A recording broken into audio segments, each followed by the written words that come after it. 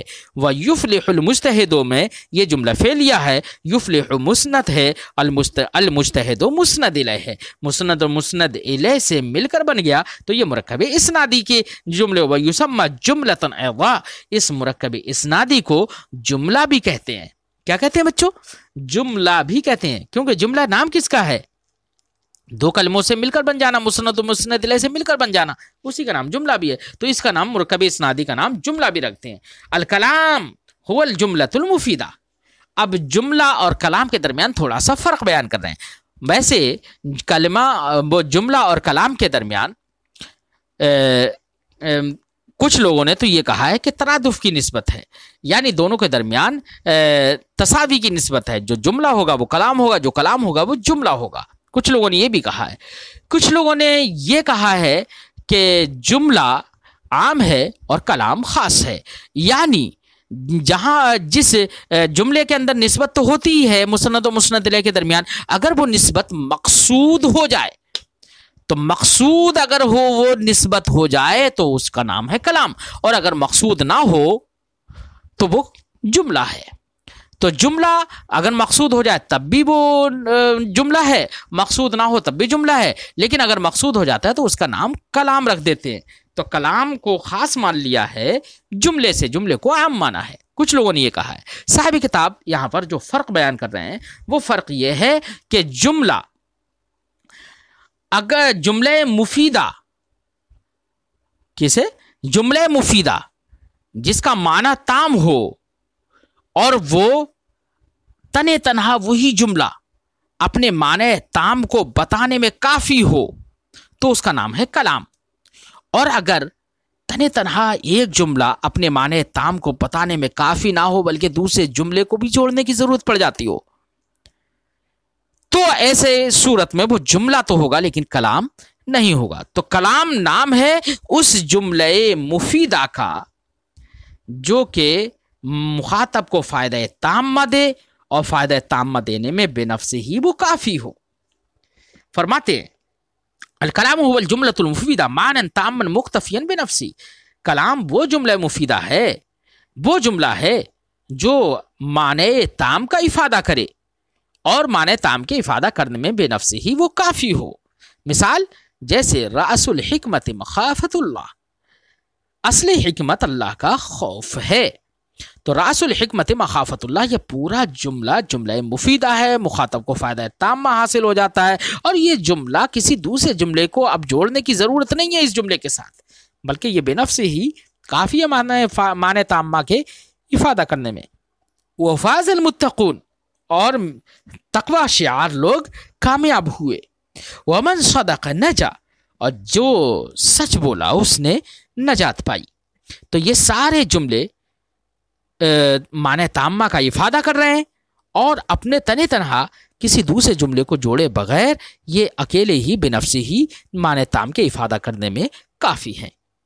فَإِن لَمْ تُفِدْ الْجُمْلَةُ مَعْنًى تَامًّا مُكْتَفِيًا بِنَفْسِهِ، تو اگر جملہ معنی تام کا افادہ نہ کرے اس طور سے کہ وہ بے نفس ہی کافی ہو افادہ کرنے میں، فلا تسمى کلاما، تو اس کا نام کلام نہیں رکھیں گے. جملہ تو رکھیں گے لیکن کلام نہیں رکھیں گے. مثال کے طور پر تجتہد فی عملک، اگر تو اپنے کام میں محنت کرے گا. ان تجتہد فی عمل کا، دیکھو جملہ تو ہے لیکن یہی جملہ تنے تنہا کافی نہیں ہے، بنفس ہی کافی نہیں ہے معنی تامہ کے افادہ کرنے میں، بلکہ اب یہ اس کو جزا کی ضرورت ہے، جواب شرط کی ضرورت ہے، تب یہ افادہ کرے گا. تو جواب شرط جو ہوگا وہ بھی ایک جملہ ہوگا. تو بے نفس ہی معنی تام کی افادہ کرنے میں یہ کافی نہیں ہو پایا، اس لیے اس کو جملہ تو کہیں گے لیکن کلام نہیں کہیں گے.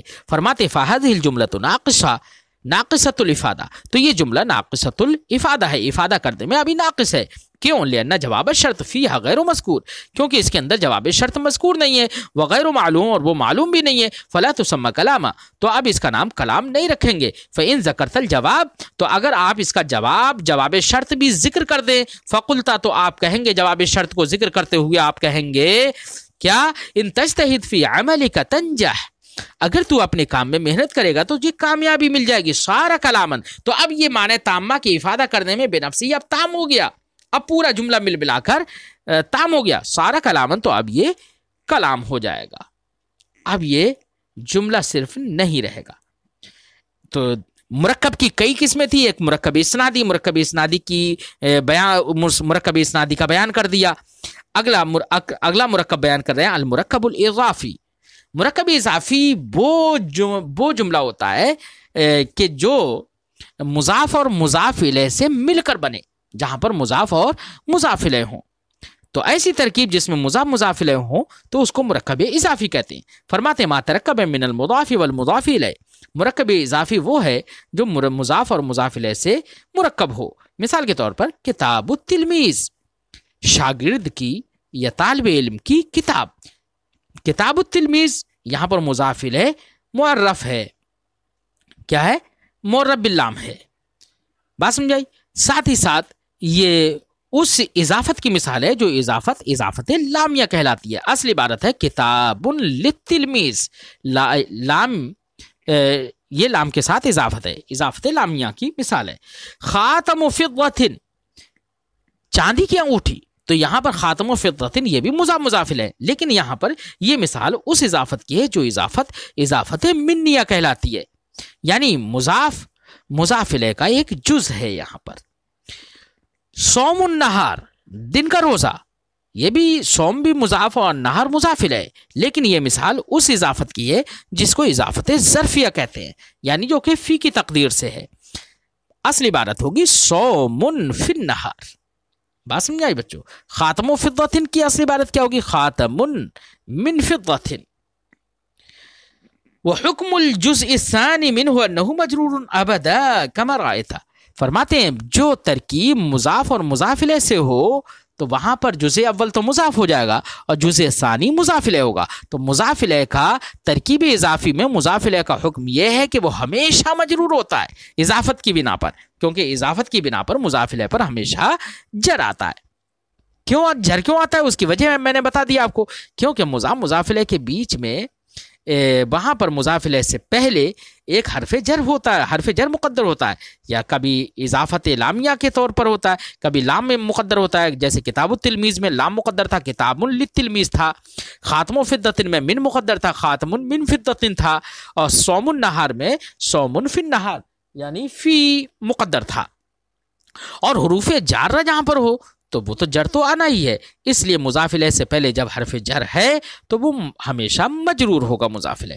فرماتے وہ حکم الجزء ثانی، جزء ثانی کا حکم اس ترکیب کی جو من ہو یعنی مذکورہ ترکیب کی جزء ثانی کا حکم ہے انہ مجرور ابدا، کہ وہ ہمیشہ مجرور ہوگا. کما رأیت، جیسے کہ مذکورہ مثالوں میں آپ نے دیکھا.